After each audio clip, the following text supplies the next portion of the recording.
ఇవాళ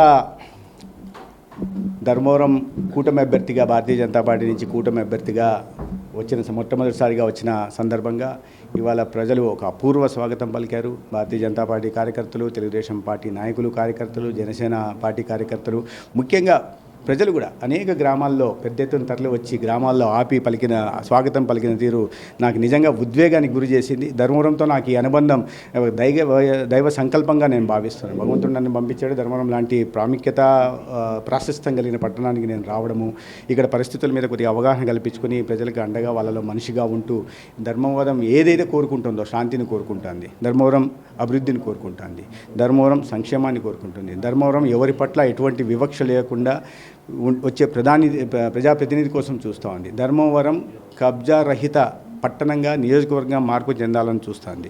ధర్మవరం యువతకు భవిష్యత్తు కల్పించే ప్రజాప్రతినిధి ఉండాలని చూస్తుంది.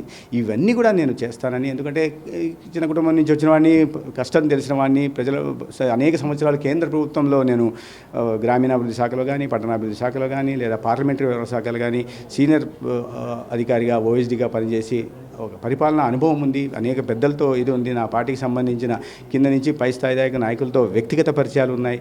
కాబట్టి వీటిని అన్నింటినీ ఉపయోగించుకొని ధర్మవరం అభివృద్ధి కోసం నేను పూర్తిగా కృషి చేస్తాను.